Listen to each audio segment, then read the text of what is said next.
Hello, welcome back to another video. This is a brand new reaction video, and I think it's the second one that isn't ASDF movie related. Unless I put on trains, but no, I wouldn't, just doesn't have reacting to. Anyway, this is the fourth reacting video? Yeah. This one fourth.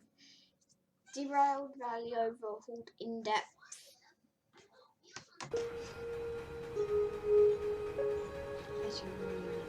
It is my cool videos, but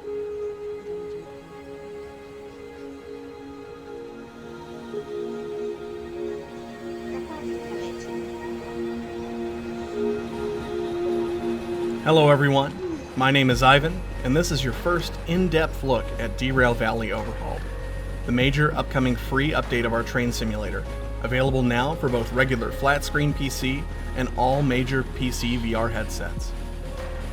The update will come out on Thursday, May 21st, and until then, every day for the next week, in this in-depth series we'll be showing you many of the ins and outs of the update, showcasing the plethora of new additions, changes, and overall improvements that have been made over the past year. We'll start small, working our way up to the meatiest bits of the update towards the end of the week. Overhauled has proven to be an absolutely gargantuan task, and the biggest project investment we've ever made at AltFuture. It was bigger than all of Derail Valley available up until now, and that's no small feat for such a small team. We're excited to be able to finally show you what our time has been spent doing, and no doubt you're as excited to play it. On this episode of Overhauled In Depth, I'll briefly elaborate what our goals were with this update, as well as what's coming next. When we launched Derail Valley into early access in early 2019, it successfully demonstrated our vision for the game, but had a plethora of problems. At the time, we were running out of funds and were forced to launch the game in a state that we weren't happy with. Thanks to the successful sales of the game, which have been funding us solely since, we were able to grow the team and fix the issues as quickly as possible in the following months, at one point leading up to reaching 100% positive score on Steam from 58 consecutive reviews. Even with that, a point came where we needed to dig deep in order to fix the remaining issues, and that's how the Overhauled update was born. At this time, we were finally in a position to set ourselves a goal without a specific deadline, with an already experienced team, and focus on getting the game to the point we wanted to have it launch originally. Stable, well-performing, and with a solid 50+ hours of unique gameplay. Admittedly, nothing is ever perfect, and the game will remain in early access with this update, but we feel, and our beta tester team confirms, that it is a huge step for the game in the right direction. With all that said, we are confident in calling the Overhauled update the second release for Derail Valley. We've totally revamped the gameplay. The game looks much better, feels different, features all new couplers, the new diesel locomotive, and so on, and runs far smoother than ever before. With the major fixes and changes we've made, we now have more time to finally work on new content and features. We wouldn't have reached this point without the support of our players, so thank you so much for buying Derail Valley and spreading the word about it. It would mean a lot to us if you'd share the new trailer in your sim or VR enthusiast circles, as well as this series of in-depth videos, and help us reach our all-new community unlocks. You'll find the link to those in the description. If you were wondering if there are other ways to support us financially, there is one now. We had a number of ideas on how to allow our fans to additionally support us over the years, and eventually chose to do that by making our music album available for purchase on Steam. The album is a collection of 9 tracks Slobodan made during Derail Valley's development, most of which are specifically for the game's trailers. This album includes music from our latest trailer, as well as the tune in the background right now. This music would otherwise go lost and forgotten, as none of the tracks have ever been released before. This makes this album just a little bit more special, and acts as a sneak peek to behind the scenes here at AltFuture. Buying this album is a way to directly support development of Derail Valley, beyond purchasing the game itself and sharing it with more people. You'll find all the relevant links in the description, so check it out after this video. Next, a giveaway. To celebrate the upcoming update release, we'll be giving away a limited number of Steam keys of the game. For more details on how to be included in the giveaway, see the link in the description. That's all for this one. In the next episode of Overhauled In Depth, we'll be going over many of the general additions and improvements, big and small, made within the Overhauled update. We are so very excited to bring you Derail Valley Overhauled after all this time, and we are very excited to see where it takes all of us. For now, drive safe, and we'll see you in the valley.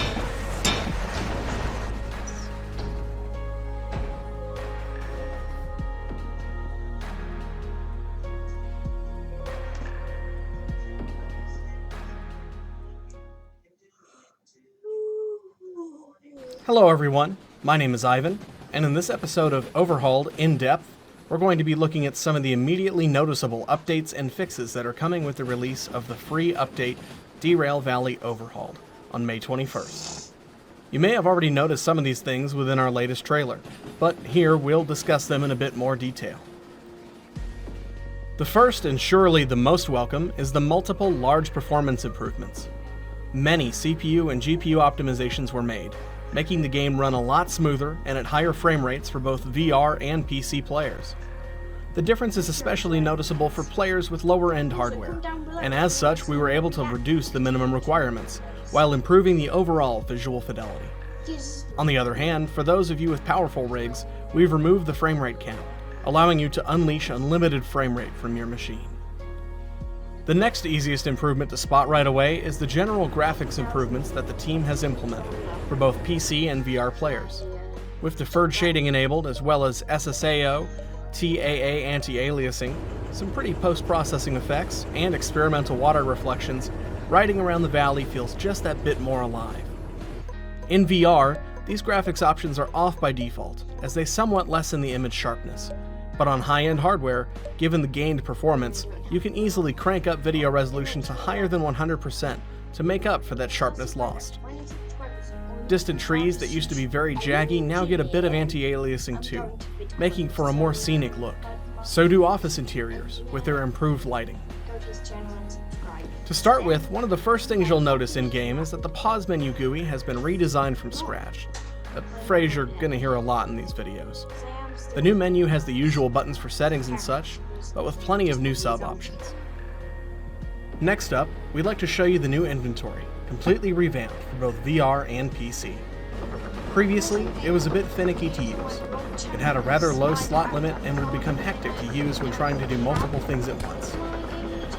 In Overhauled, we've totally revamped the inventory from top to bottom, in both looks and functionality. On both VR and PC, there is now a much higher slot limit, allowing you to bring everything you need for a long haul with you, including a full kitchen set. On PC, the inventory is now brought up by holding Tab or middle mouse button. While holding the inventory button down, the entire bar is shown at the bottom of your screen. Moving the mouse left or right will select which slot you're retrieving your items from, and by releasing the button, you'll grab the item. It works the same way for storing items. You can rearrange items easily, also by using the number bar on your keyboard if you prefer that, and the inventory is always out of sight when you don't need it, for taking those scenic screenshots. Even the crosshair auto-hides when not used to allow for an uninterrupted view. In VR, the inventory has received special attention too. Apart from a more simplistic visual style, its usage is simplified to a single button action, where you'll access it by holding the inventory button, hovering over an item, and releasing the button. You'll also notice the new orbs at your wrists. Putting any item at your wrists will quickly drop the item into your inventory. You also have far more inventory slots than before, but making less visual clutter with a new empty slot appearing each time the previous is full. Back to non-VR, we've done a variety of fixes and improvements to the control scheme. We've made the usual method of controlling the locomotive controls, mouse dragging, a bit easier by expanding the hitboxes for the in-cab controls. We've also added a way to interact with the locomotive's levers and valves by just hovering your cursor over them and scrolling with your mouse wheel, allowing you to easily adjust the throttle or air brakes up or down. With the improved mouse controls, the keyboard control shouldn't be needed anymore. However, we've still made all of the locomotive controls customizable, including those that didn't already have a preset binding. This can be done by modifying gamepreferences.ini found in the game files. Another small addition is being able to toggle a sitting position by pressing X on the keyboard, which you'll find useful when operating locomotives with low windows, such as the steamer or the new diesel.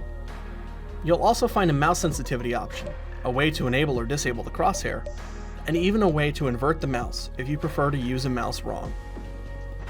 A lot more changes were made regarding controls, especially for VR. As you probably know, Derail Valley was built from the ground up for virtual reality, and with Overhauled, we will improve support for the Valve Index, Oculus Rift and Rift S, HTC Vive, and WMR headsets, as well as add support for the recent release of the Oculus Quest via Link. This time around, we've revamped massive chunks of VR code, fixing numerous bugs related to both controls and play area. Bindings were carefully redesigned for each controller type, now more in line with common VR control standards. One welcome addition is the option to have items stick to your hand, so you don't need to hold a grab button to hold them. This makes it more difficult to accidentally drop held items. Telegrab was also made much simpler, only requiring the use of a single button. Hold the grip on your controller to enable the beam, point at the item you wish to grab, and release to telegrab the item. If you had problems moving using the index controllers, know that this change will have alleviated that. We've also greatly improved the VR item belt, fixing some of the more annoying issues it had. As part of that, we made it possible to adjust the belt spot's positions by grabbing the orbs with an empty hand and placing them wherever you wish.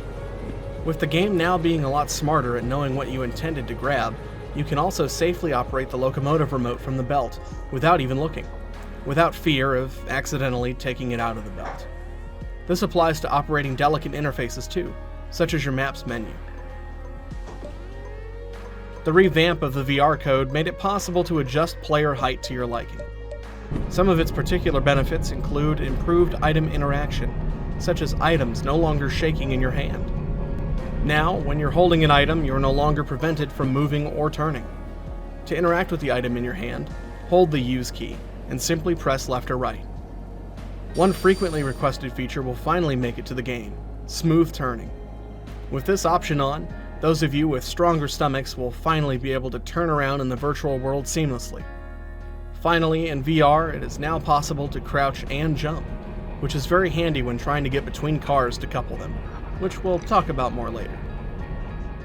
With all of the numerous changes to the game, we've had to make a few difficult choices as well. In Overhauled, all players will need to start fresh, with their previous saves wiped. This was mainly due to many technical changes made in the update. We know many of you have played the game quite a while and have saved up an incredible amount of wealth, but at the same time, loading up for the first time in Overhauled and just buying all the new features would detract from the 50+ hours of gameplay the game now has to offer. The update will also require a full clean reinstall for players who have used any mods in the past. Speaking of saves, if you ever had experience getting your save corrupted, you'll be pleased to know that it was determined that these were only happening to players using the Derail mod, and was not due to a fault within Derail Valley. Still, we've included an all-new save backup system, so that every time you start the game, your previous save will be backed up and properly named, so you can revert to it if need be. Keyboards around the world will cheer, knowing that, in Overhauled, gone is the need to repeatedly smash the F key to teleport from station to station. We've added the ability to fast travel to any station around the map for a small payment. The further you travel, the more you pay. You can even take the locomotive you're currently in with you for a larger payment. While you may, of course, continue to teleport around the map, doing so will take more time. Speaking of teleport code, it was, you guessed it, revamped too. In both VR and PC, it now makes it easier to teleport yourself against walls, onto rooftops, as well as to get on top of flipped trains, and through once upon a time cursed tunnel entrances. At some stations you fast travel to, you may notice the all-new shop buildings. These small stores replace the floating boxes of yesterbuild, and add a more intuitive way to buy things. Simply grab the item scanner and scan the items you wish to purchase. Provide your money to the cash register as before, and walk away the proud new owner of one of a few new booklets and items. One of these is the new golden shovel, for those with plenty of money to spare. Oh, and don't forget to take your receipt. Naturally, with all the major changes made with Overhauled, we felt it was important to help new players really get a grasp of the controls, how to play, what to do, and where to go.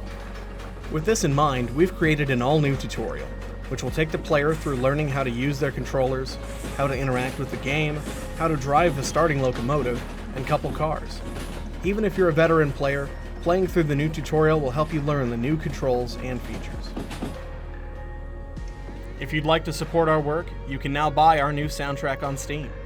It features the music we made for the Derail Valley trailers, as well as some extra tracks, and can be had for $9.99. All revenue from it goes directly to further development of Derail Valley. Derail Valley itself is available too on Steam and the Oculus Store, and you can pre-purchase it now while waiting for the update.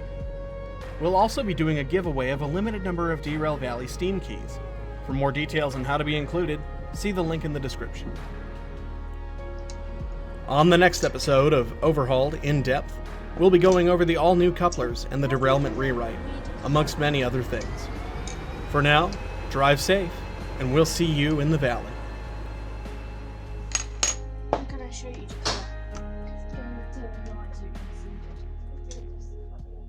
What?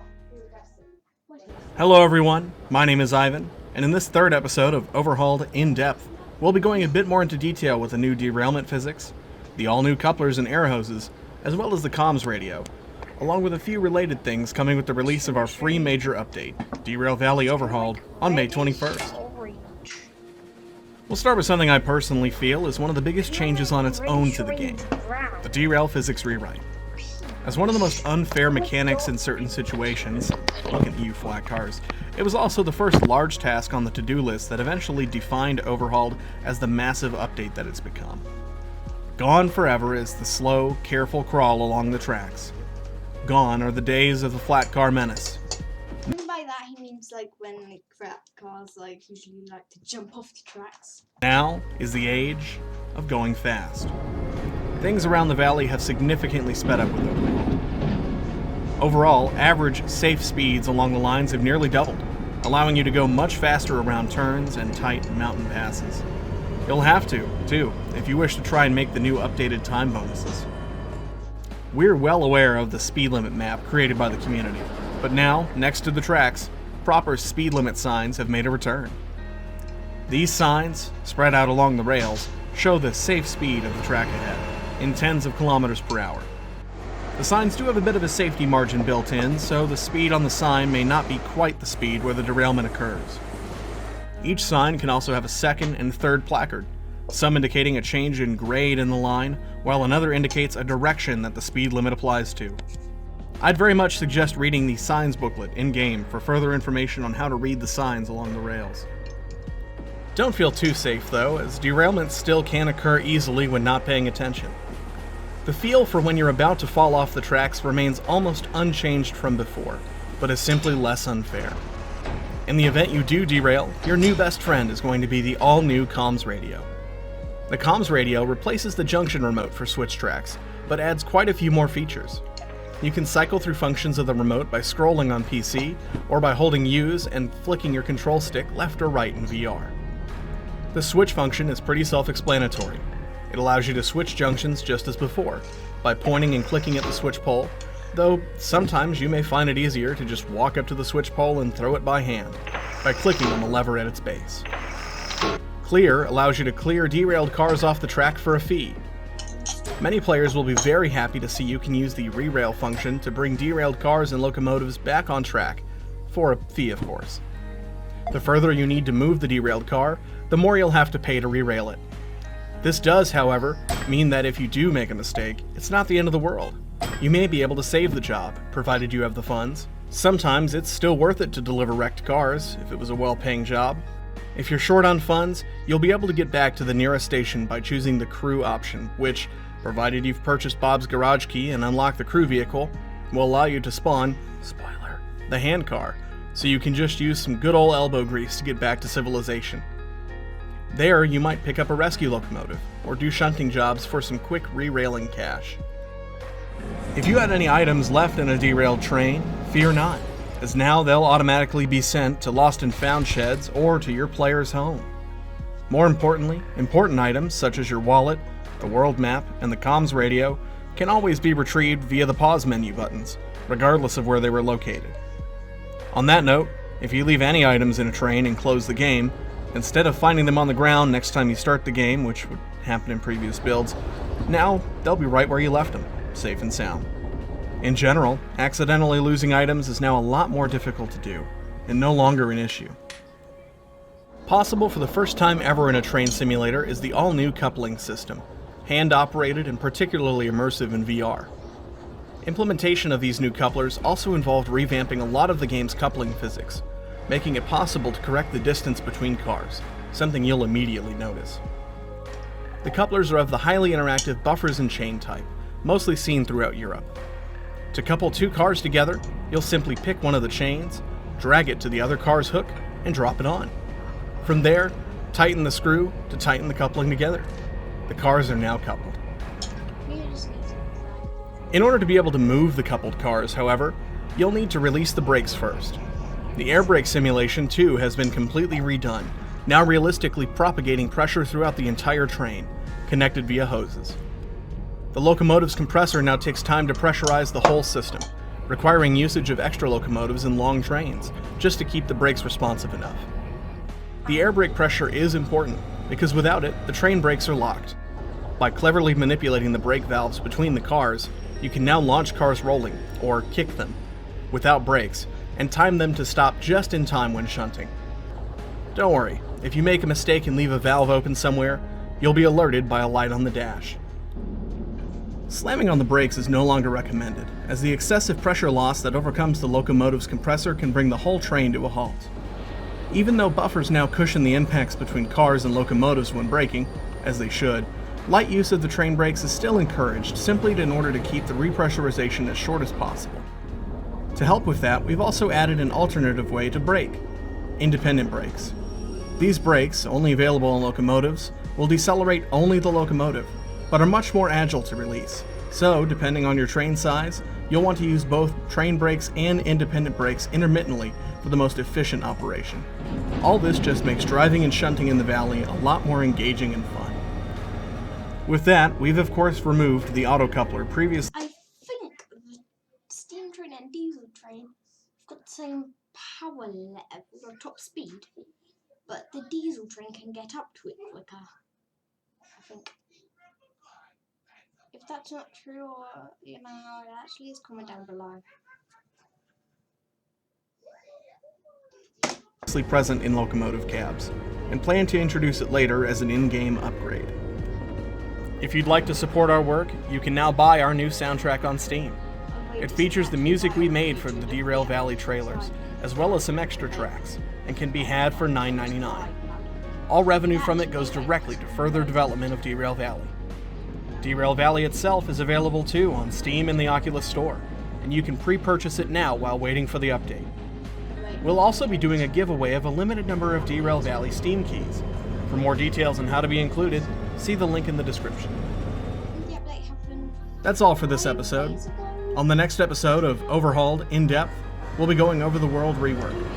For now, drive safe, and we'll see you in the valley.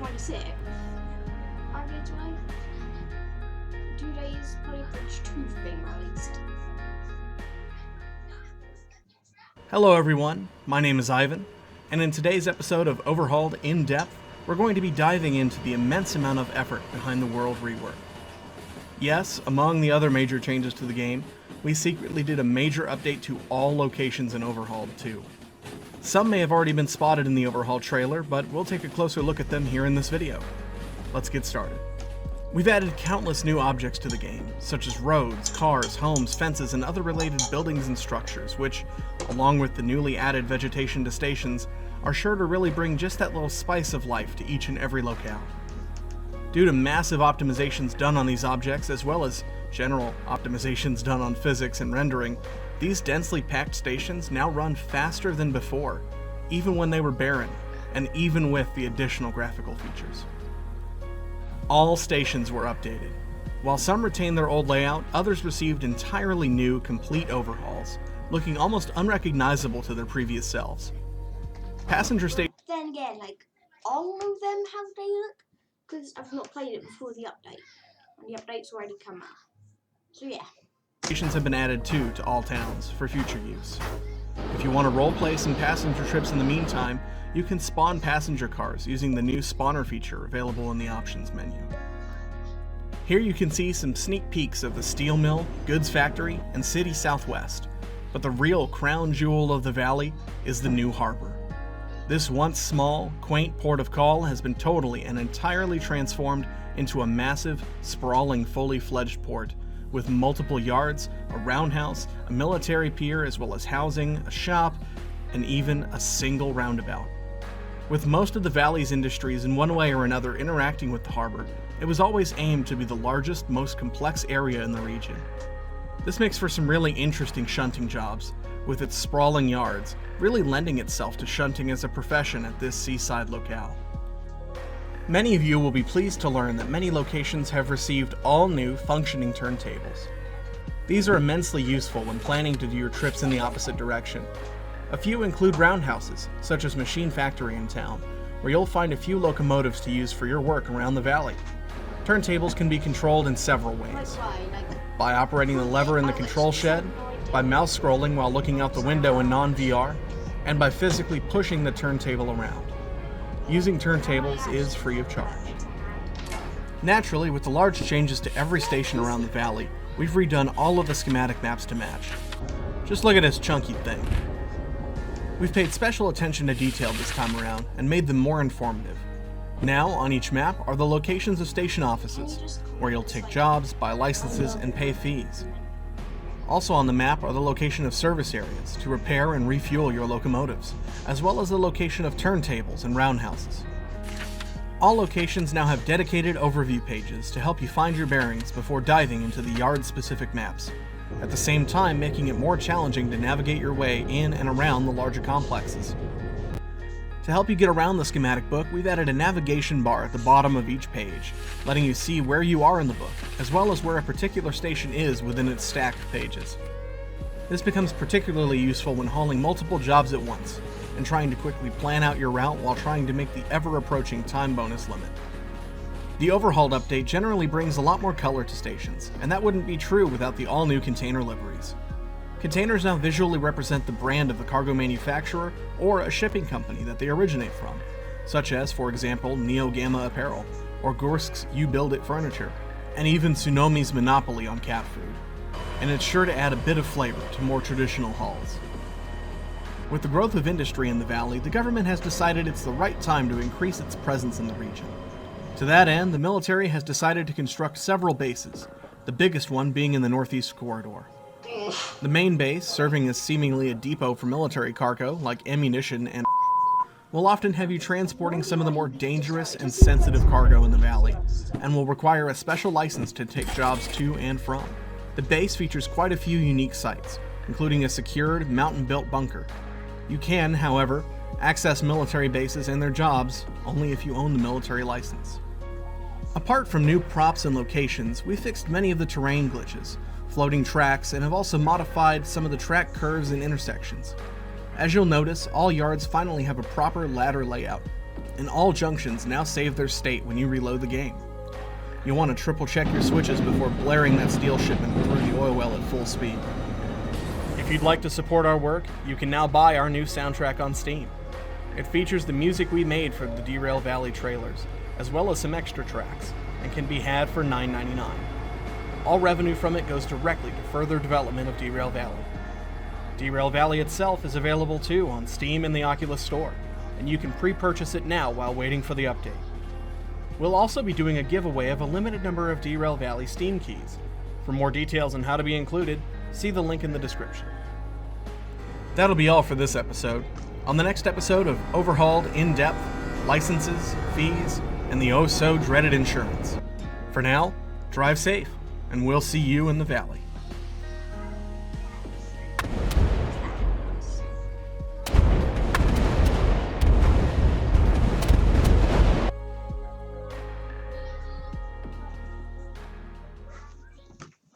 Hello everyone, my name is Ivan, and today we'll be diving into the finances of being a train driver in the valley. From dealing with damages made to your borrowed equipment, acquiring new job and locomotive licenses, and insurance to help protect your wallet from angry cargo shippers, we'll discuss it all and more on this 5th episode of Overhauled in depth. Let's get started. As we mentioned in the first episode, one of the major goals with Overhauled was to improve gameplay. Revamping the game economy and making decision-making more involved was a big part of that. If you've been saving to buy a license for that shiny new DE6 locomotive, but accidentally wrecked $1 million worth of cargo along the way, now you'll catch yourself thinking what to do next to resolve this new situation. To pay it off, you'll have to take on new jobs and challenges, staying occupied. In pursuit for the money to advance your career as soon as possible, you might at some point try to push the limits too hard. In search of that perfect balance, you'll inevitably make some mistakes. But don't worry, that's part of the fun of being a train driver in Derail Valley. Bringing all career interactions to a single place, at every station office you'll find a new machine next to the job validator, called the Career Manager. This will serve as your go-to browser for both the licenses you'll need to progress your career in the Valley, as well as any accrued fees, creating that all-too-needed paperwork we all love. Let's talk about fees first. You can get fees either for locomotives or for job consists. As you drive a locomotive, it will consume fuel, oil, sand, and can acquire minor engine and wheel damage. It'll also spew out nasty emissions, and can suffer heavy damage if crashed. All these locomotive stats no longer magically replenish upon restarting the game. This time around, you'll need to pay for them, encouraging you to be more conscious of how efficiently and safely you're driving. If you repair a locomotive yourself at the service center, you can save a lot of money. You see, paying the fee at the Career Manager will also have a locomotive automatically refueled and repaired, but at double the price. What this means is that abandoning a locomotive you've only used for a few minutes to help you out is no issue. You'll just pay a fee of a couple $100 and be on your way. However, if you drove a locomotive for many miles where the diesel cost alone will be in the thousands, you'll want to personally service the locomotive and avoid doubling the price. Fees can also come bound to jobs. These involve damage made to cars and cargo that were part of those jobs, and are listed at the back pages of job reports. Damage to jobs can come from collisions, like from kicking cars too hard, or from launching the whole train off a bridge, engulfed in flames. Damage can range from insignificant to extreme, depending really only on actual physical interactions between vehicles and their surroundings. All vehicles and cargo have different strengths and tolerances, and some will be more fragile than others. For a quick glance at any vehicle status, you can see its body and cargo health listed on the side info placard. Unlike locomotives, job fees cannot be manually repaired. However, they can still be mitigated. By re-railing a damaged train and completing the job nevertheless, you'll get paid the agreed amount, and this can sometimes be worth the effort. For a precise listing of damage and resources, you can select any fee on the Career Manager and press the Print button to spit out a booklet with more information about that fee, broken down into an itemized list of costs. Apart from mechanical damage and resources, the booklet also includes a breakdown for environmental damage that can be caused by derailing trains carrying hazardous materials, something which is certainly frowned upon. Poor squirrel.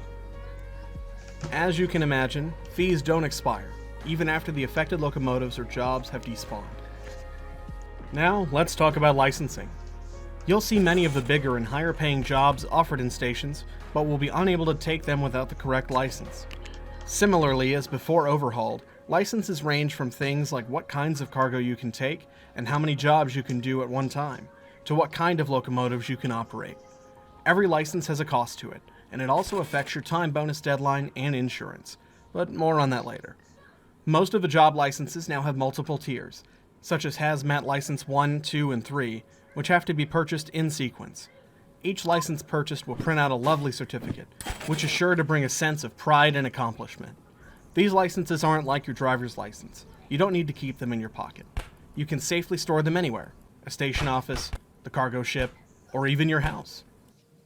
You may wonder why you would want to pay any fees at all when you could simply spend all your money on just the licenses to beat the game. Here's the catch. You're required to clear all of your fees before being able to buy new licenses. Wait, you don't have $1 million to pay off the pending fee from that load of ANFO you detonated near the farm? Worry not. This is where the all-new insurance mechanic kicks in. When you access the Fees menu on your Career Manager, you'll see a certain value that represents your co-payment amount, or copay for short. This is how much you'll actually need to pay. The rest of your fees will be covered by the railway insurance company. The copay will start as low as a few $1,000s, so even if you made millions worth of damage, you'll only need to pay those few $1,000s at start. However, with every license you buy, the copay will increase a certain amount as described on the certificate. The system of fees, licenses, and insurance is set up in such a way that at the start of the game, you can make silly mistakes, blow things up, and get a feel for the train's limits and overall behavior. However, the further you invest yourself in your career, you'll find yourself growingly taking care of Derail Valley property, respecting your cargo, safety protocols, and the environment. All the fees you pay count towards your copay goal. Once you fill up the bar, all of your fees and the copay will be reset to 0, so it is always possible to get a clean slate. Of course, not everyone's skills are of the same level, so we've included 3 difficulty settings that basically determine how much the jobs pay, including casual, normal, and hardcore. Our testing showed it can take over 50 hours of playtime to acquire all of the licenses, depending on playstyle, which is a massive jump from the previous 2 hours. If you'd like to support our work, you can now buy our new soundtrack on Steam. It features the music we made for the Derail Valley trailers, as well as some extra tracks, and can be had for $9.99. All revenue from it goes directly to further development of Derail Valley. Derail Valley itself is available too on Steam and the Oculus Store, and you can pre-purchase it now while waiting for the update. We'll also be doing a giveaway of a limited number of Derail Valley Steam keys. For more details on how to be included, see the link in the description. That's all for today's episode. On the next and final episode of Overhauled In Depth, we'll discuss what you've all been waiting for: jobs, new cargo types, and things that go boom. For now, drive safe, and we'll see you in the valley.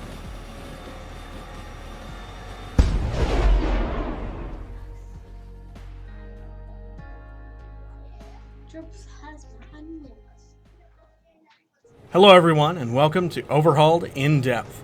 My name is Ivan, and over the past 5 episodes, I've been your guide through most of the ins and outs of the Overhauled update. This will be the final 6th episode of Overhauled In Depth, and tomorrow, May 21st, we'll be handing off everything you've seen here to you in the free Overhauled update for Derail Valley. We're so very excited to finally be bringing this update live to you. Today, we'll be suiting up to learn more about the changes to jobs, as well as the previous namesake of the update, hazardous materials, or hazmat. Let's carefully step right into it. For starters, taking a simple look at our supply chain chart will show just how many more things there are to haul. One of the big improvements, allowed by the many optimizations we've done, is that the game now offers a lot more jobs per station than before. At Harbor, there can often be more than 200 cars present, totaling in over 25 jobs at one time to choose from. A lot more combinations of locations were made possible too. For example, now towns provide jobs, sending empty containers back to industries, and oil wells supply the towns with methane directly. With all of this, we've revamped the job payment calculation, now taking into account the value of the cargo you're transporting, the risk of damage to the cars, and even if the job may be considered boring or not. You'll spot that the trains now spawn in the middle of yards instead of on one end, making it easier to navigate and shuffle the cars around. Logistical job types were made more distinct and are now explained in the Derail Valley Guide as serving to transfer cars between storage tracks. This may involve other cars sharing the same track, unlike the haul type jobs which always transferred cars between dedicated input and output tracks. Logistical and shunting jobs now pay extra because of the additional work they require, which is handy to keep in mind. Apart from new container livery shown in the previous episode, we've added a small collection of larger vehicle cargo. You can now haul excavators to the mines, tractors to the farm, and how about some tanks? And now for the main course, hazmat. Some of you may ask, what is hazmat?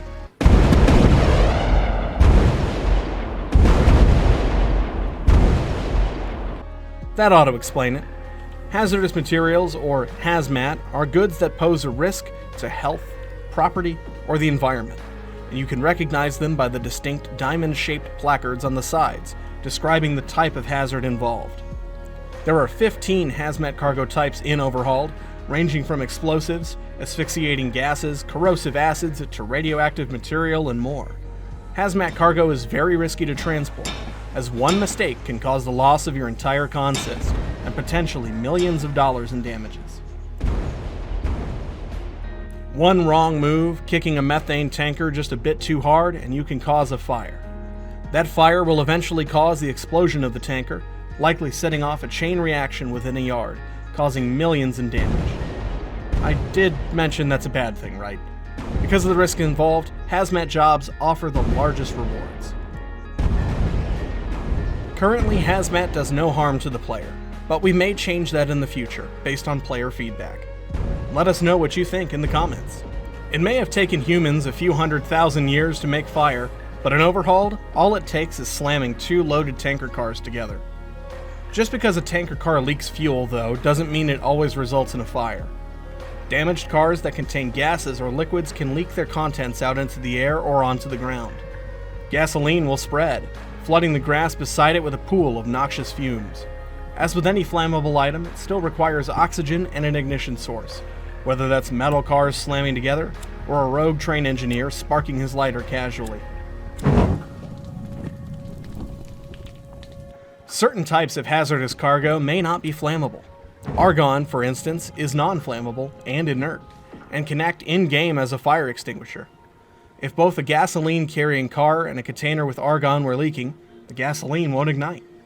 Some things take a little while to get burning, like oil, while others, like ammunition, are extremely sensitive and tend to detonate the entire consist at once. While they don't explode yet, locomotives received some love too.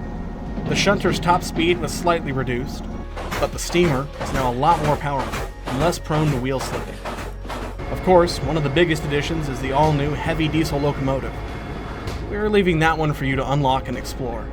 What we will say though is that following various skin mods we've seen so far for the trains in the game, we put extra effort into making sure the diesel's UV layout was easy to paint your custom designs too, and we'll also provide a blank texture to the modding community on our Discord. We're looking forward to what you modders will make of it. Speaking of mods, if you had any installed, you'll need to do a clean reinstall of the game when Overhauled releases. More so, mods will probably not work anymore, and many will be depreciated. So please refrain from installing any until they're confirmed to be working well in Overhauled, to prevent crashes and other potential problems. Finally, if you like to make aerial shots of the valley, like the ones featured here, or in the trailer, you'll be able to do so. In Overhauled, we'll add a free camera functionality that, with a bit of knowledge of the controls and console commands, can be used to record your own epic derailments, explosions, or just scenic railfan shots. We greatly encourage you to record those and share them with the community. Woohoo! It's taken quite a long while to get here, but we hope you'll find the update worth the wait. We're incredibly excited to see what crazy things you all do with this update over the next few weeks, and we are so happy to finally release Derail Valley the way it was meant to be from the start. And with that, ladies and gentlemen, we'll be closing this in-depth series. And I'm going to wrap it up there. If you enjoyed, don't forget to like and subscribe. Actually, I think there might be more. Don't leave yet. After Overhauled, we plan to return to frequent, smaller updates, so stay tuned for a lot more to come. If you'd like to support our work, you can now buy our new soundtrack on Steam. It features the music we made for the Derail Valley trailers, as well as some extra tracks, and can be had for $9.99. All revenue from it goes directly to further development of Derail Valley. Derail Valley itself is available too on Steam and the Oculus Store, and you can pre-purchase it now while waiting for the update. We'll also be doing a giveaway of a limited number of Derail Valley Steam keys. For more details on how to be included, see the link in the description. I'd personally like to offer an invitation to everyone watching this video to come and join our official Derail Valley Community Discord server, and come ride the hype train with us to the update's release. Until then, of course, drive safe, and we'll see you in the valley. And I'm going to wrap it up there. If you enjoyed, don't forget to like and subscribe. And I'll see you next time. Bye-bye.